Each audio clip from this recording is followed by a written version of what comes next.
What you need to know before going on a long road trip alone. Road trips are always a ton of fun. While most people go with family or friends, nothing's stopping you from setting off on your own. Don't skip them, because they could make or break your solo road trip. 7 tips for a successful solo road trip. Be sure to check off all these boxes before setting off.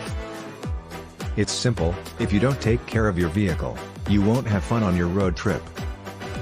Before setting off, take your car to the mechanic for a last-minute checkup. Or maybe your coolant is getting old and won't take summer driving too well. For example, if you're driving in the winter, beware of road closures and blizzards in northern states.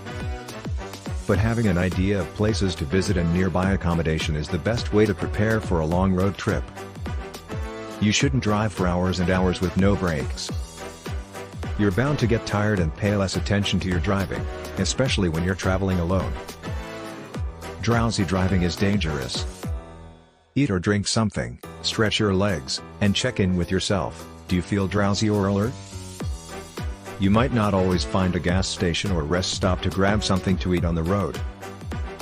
Keeping healthy snacks and drinks in the car will help you not get desperately hungry. But remember, eating and driving can be dangerous. Having a playlist ready to go can help keep you awake and focused on the road. Packing lightly is key for road trips, but make sure you pack a roadside emergency kit. You don't want to check your phone while driving, but you should tell your loved ones where you're headed next at each stop. You're bound to come across unexpected situations while on a road trip. Be it aggressive drivers, a flat tire, or adverse weather events, you need to be prepared for everything. A driver education course can help. You'll learn what it takes to be a stellar driver, and that includes avoiding dangerous situations before they even occur.